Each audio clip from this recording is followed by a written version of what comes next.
Next हम देखेंगे importance of teaching. Importance of teaching में यहाँ पे हमको एक चीज समझ में आ गई, कैरेक्टरिस्टिक्स समझ में आ गया, नेचर आ गया, कंपोनेंट्स आ गए, तो हम ऑलमोस्ट आधे से अधिक इम्पोर्टेंस तो हम इसी को बता सकते हैं। सबसे पहले तो ये हमको क्या दिखा रहा है, क्या इम्पोर्टेंस है इसका, कि ये हमको डायरेक्शन देता है। ठीक है, तो शिक्षण जो होता है ये शिक्षकों को क्या करता है, किसको डायरेक्शन दे रहा है, शिक्षकों को। ओके, शिक्षकों को ये क्या कर रहा है, दिशा दिशा निर्देश इससे मिलता है। ठीक है, जैसे आप लोग अभी जाने के पहले पूरा प्लान बनाओगे, क्या पढ़ाना है, कब पढ़ाना है, कितने मिनट कितने सेकंड बनाना, तो ये क्या कर रहा है, आप लोग को डायरेक्शन दे रहा है। ओके, उसके बाद नेक्स्ट हम देखेंगे कि इसको अगर हम लोग सिस्टमेटिक तरीके से करते हैं तो ये एक सिस्टमेटिक यानी कि सुव्यवस्थित, ओके, सुव्यवस्थित तरीके से करेंगे तो ये प्रक्रिया को क्या बनाता है, प्रभावशाली बनाता है, जो बहुत जरूरी है। अगर आपका प्रभावशील नहीं हुआ, अगर प्रभावशील नहीं हुआ तो कोई चेंजेस नहीं होगा, और चेंजेस नहीं हुआ यानी कि आपका पढ़ाना व्यर्थ हो गया। ठीक है, तो ये क्या करता है, शिक्षण का इम्पोर्टेंस क्या है कि ये प्रक्रिया को प्रभावशाली बनाता है, शिक्षकों को दिशा निर्देश प्रदान करता है, सीखने और सिखाने वाले ये दोनों में घनिष्ठ संबंध स्थापित करता है। किसमें, सीखने और सिखाने वालों के बीच में क्या करता है, यह एक अच्छा रिलेशन बनाता है। क्योंकि यदि दोनों में अगर रिलेशन नहीं हुआ, सीखने वाला नहीं है, सिखाने वाला नहीं, सिखाने वाला नहीं, सीखने वाला नहीं, तो संबंध बनेगा क्या और शिक्षण होगा क्या, नहीं ना। तो यहाँ पे दोनों को एक बोलते हैं ना कि एक बॉन्डिंग जो होती है वो एक इफेक्टिव टीचिंग ही कर पाती है। ओके, उसके बाद हम देखते हैं कि शिक्षण जो होता है वो स्मृति से, स्मृति यानी कि आपकी मेमोरी, ओके, मेमोरी से लेके आपके चिंतन स्तर तक, ये हम बाद में देखेंगे क्या स्टेजेस होते हैं। तो इसमें जैसे हम लोग प्राइमरी में स्कूल में जाते हैं तो हम लोग क्या करते हैं, बच्चों को रटवाते हैं ना, टेबल याद करवाते हैं, टेबल करते हैं ना, 2 का पहाड़ा, 4 का पहाड़ा, ऐसा टेबल याद करवाते हैं। तो वो कौन सा लेवल होता है, स्मृति स्तर। जब वो सोचने लग जाते हैं कब क्या क्यों कैसे हुआ, तो वो कौन सा स्तर हो गया, चिंतन स्तर। तो ये दोनों स्तर तक शिक्षण जो होता है को प्रभावपूर्ण बनाता है। जब हम बच्चों के पास जाते हैं, पढ़ाते हैं क्लास में, तो हम स्मृति से स्टार्ट करते हैं और चिंतन लेवल तक पहुंचाते हैं। तो ये कौन करता है, शिक्षण करता है। तो इसका इम्पोर्टेंस यही है कि यह इस स्तर तक शिक्षण को क्या करता है, प्रभावपूर्ण बनाता है। ठीक है, कौन बनाता है भाई, शिक्षण, टीचिंग। ठीक है, तो आपको 4-5 पॉइंट इम्पोर्टेंस मालूम होना चाहिए, क्योंकि ये वाइवा में भी पूछा जाता है और आपका भी कॉन्सेप्ट क्लियर होना चाहिए कि टीचिंग क्यों कर रहे हो या आपका करने का क्या उद्देश्य। ओके, और इसमें एक और इम्पोर्टेंट चीज होती है, इसमें आपको सूक्ष्म उपागम यानी कि ये जो क्रियाएं हैं को बढ़ावा देता है। सूक्ष्म उपागम यानी कि जो छोटे छोटे अप्रोचेस होते हैं। ठीक है, अभी नेक्स्ट हम डिटेल करते जाएंगे, लेकिन अभी समझ लीजिए कि इसमें जितनी छोटी सी छोटी चीजों को भी, अप्रोचेस को भी इन्वॉल्व किया जाता है टीचिंग में, और इसको प्रयोग करने से बढ़ावा मिलता है, यानी कि ये टीचिंग हमारी और भी अच्छी होती है। तो यहाँ तक अपना क्लियर हो गया। और भी है कि ये अनुदेशन कराता है, शिक्षकों को उनके कौशलों को डेवलप कराता है, सीखने की परिस्थितियों को बनाता है, और इसमें सबसे बड़ी बात चीज होती है कि इन सारी क्रियाओं के बीच में आप निरीक्षण यानी कि आप ऑब्जर्व, आपको ऑब्जर्व किया जाता है और आप भी ऑब्जर्व करते हो, और आपके में एक क्वालिटी डेवलप हो जाती है ऑब्जर्वेशन की, निरीक्षण करने की, और दूसरी होती है कि विश्लेषण करने की। विश्लेषण कब होगा, जैसे हम पढ़ा के निकलते हैं, तो जब हम पढ़ा के निकलते हैं तो हम इस चीज को देखते हैं कि बच्चों में चेंजेस आया, बच्चे ये काम कर पाए, ये समझ पाए या नहीं कर पाए। इन सारी चीजों का आप क्या करते हो, एनालिसिस करते हो। और ये एनालिसिस और जो ऑब्जर्वेशन होता है वो किस रूप में होता है, आपका एक साइंटिफिक रूप में होता है। साइंटिफिक रूप में मतलब आप ये चीज को देखोगे कि ये लेवल में इन लोगों ने समझा या नहीं समझा, इस लेवल में इनको और अच्छे से करना चाहिए था। तो ये साइंटिफिक रूप से प्रस्तुत करने में आपको क्या करता है, प्रस्तुत करता है। तो शिक्षण जो होता है कि क्रियाओं में निरीक्षण और विश्लेषण, ये दोनों के लिए वैज्ञानिक आधार प्रस्तुत करता है। कौन प्रस्तुत करता है, शिक्षण करता है। तो यहाँ एक बार फिर से फटाफट हम देख लेते हैं कि शिक्षण का इम्पोर्टेंस क्या है। ये एक दिशा निर्देश करने का काम करता है, ठीक है। यहाँ पे हमने देखा शिक्षकों को दिशा निर्देश करने का काम करता है। यह प्रक्रिया को प्रभावशाली बनाता है, ठीक है।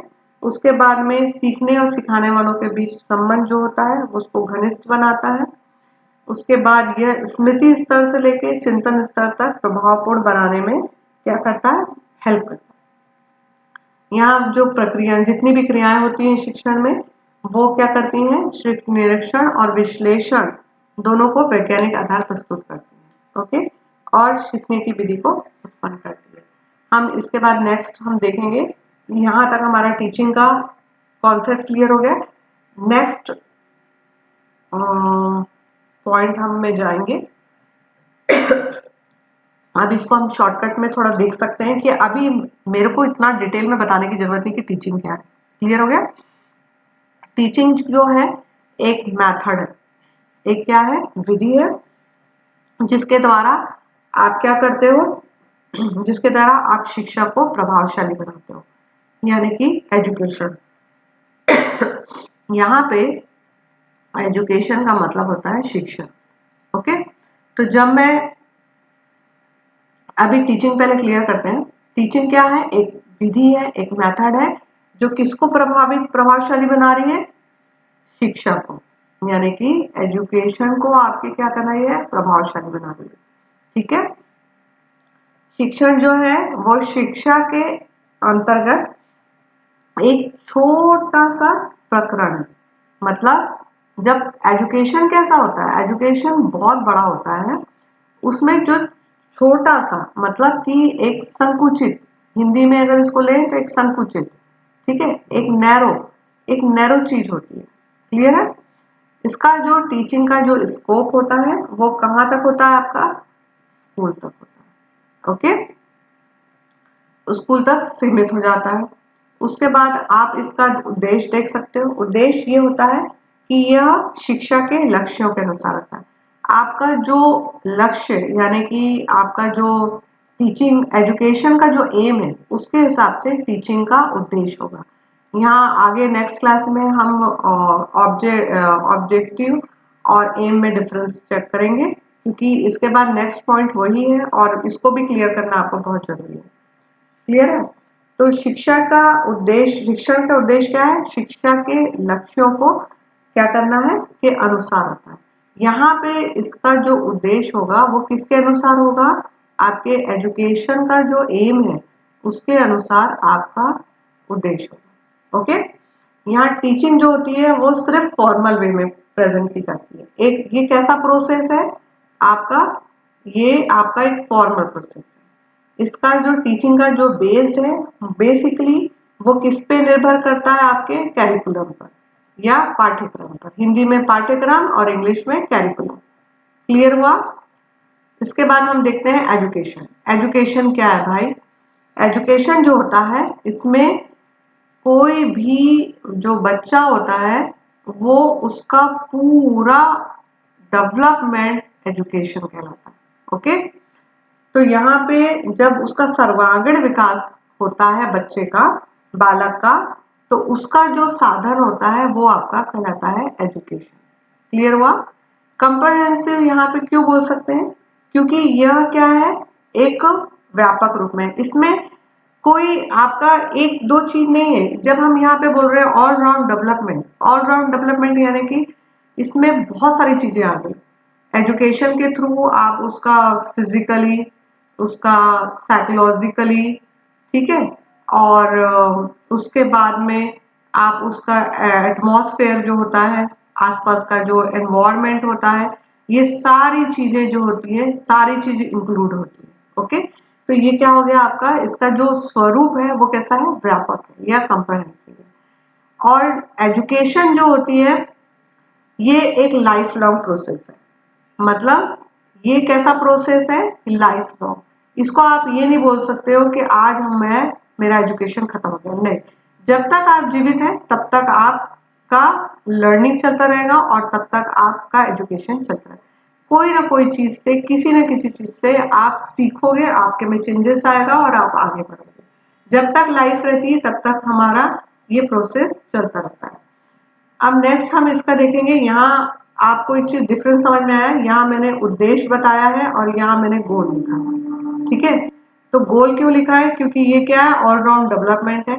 और एम का जो एजुकेशन होता है वो क्या होता है, टीचिंग। जैसा आपका एजुकेशन होगा, जैसा आपका एम का एजुकेशन होगा, उसके हिसाब से आपकी टीचिंग होगी। लेकिन यहाँ पे एजुकेशन का जो गेम है, गोल है, वो कैसा होगा, वो आपका किससे निर्भर करता है। मैंने स्टार्टिंग में बताया था, आपका देश की जो प्रणाली है, ठीक है, प्रणाली में क्या क्या आ जाता है, आपका सामाजिक, ठीक है, और सामाजिक, सांस्कृतिक और सारी चीजें क्या हो जाती है, इंक्लूड होके आपका क्या बन जाता है, टीचिंग सिस्टम बनता है। तो यहाँ पे क्या आ गया, एक लक्ष्य है। तो यहाँ पे शिक्षा का जो लक्ष्य किस में आ जाता है, राष्ट्र या देश की प्रणाली, उसकी राजनीति, उसकी सामाजिक और साथ में उसकी सांस्कृतिक पर आधारित होता है, ठीक है। अब यहाँ पे जो एजुकेशन है वो दोनों तरीके से होता है, एक होता है फॉर्मल और दूसरा क्या होता है, इनफॉर्मल। ओके, अनौपचारिक, औपचारिक। तो ये दोनों तरीके से आपका क्या हो जाता है, एजुकेशन होता है। टीचिंग क्या होता है, सिर्फ फॉर्मल होता है, लेकिन एजुकेशन फॉर्मल और इनफॉर्मल दोनों तरीके से होता है। अब यहाँ पे हम देखेंगे एजुकेशन का बेस्ड क्या है, तो इसमें आपके सारी चीजें आ जाती है। यहाँ पे सिर्फ आपका कैरिकुलम था, लेकिन टीचिंग में सिर्फ कैरिकुलम था, लेकिन एजुकेशन में आपका सबसे पहला तो आपका एम क्या है, उसके बाद आपका कैरिकुलम क्या है, ठीक है, और उसके बाद आपका जो टीचिंग का मेथड क्या है, ठीक है, टीचिंग का मेथड क्या है या पद्धति कैसी है, मतलब किस तरीके का आपका टीचिंग का चल रहा है सिस्टम आपके देश में, वो इम्पोर्टेंट होता है। और वो सारी चीजों को मिला के, सारे एस्पेक्ट्स मिलके आपका एजुकेशन को गाइडेंस करता है। तो यहाँ डिफरेंस समझ में आ गया सबको। टीचिंग हमने बहुत अच्छे से देख लिया है, एजुकेशन भी आप समझ गए हो कि जब चाइल्ड का पूरा डेवलपमेंट होता है वो किसके थ्रू होता है, एक शिक्षा के द्वारा होता है। शिक्षा एक बच्चे के अंदर में सर्वगामी विकास का एक साधन होता है, ठीक है। उसके बाद हम देखते हैं शिक्षा का स्वरूप कैसा है, व्यापक है। शिक्षा एक जीवन पर्यंत चलने वाली प्रक्रिया है। इसका जो गोल होता है या इसका जो लक्ष्य होता है वो राष्ट्र के सामाजिक, सांस्कृतिक और आप ले सकते हैं इसका दार्शनिक पर सभी पक्षों को लेके इसका एक लक्ष्य बनता है। यह फॉर्मल इनफॉर्मल दोनों रूप से दी जाती है और इसमें ऑल एस्पेक्ट्स यानी कि इसमें टीचिंग में आपको सिर्फ कैरिकुलम पे इसका बेस्ड होता है, लेकिन यहाँ पे एजुकेशन में बेसिकली एम, कैरिकुलम, मेथड्स, सारी चीजें इंक्लूड होके ये एजुकेशन होती है। ओके, तो यहाँ आई थिंक दोनों चीजें क्लियर हो गई, टीचिंग और एजुकेशन।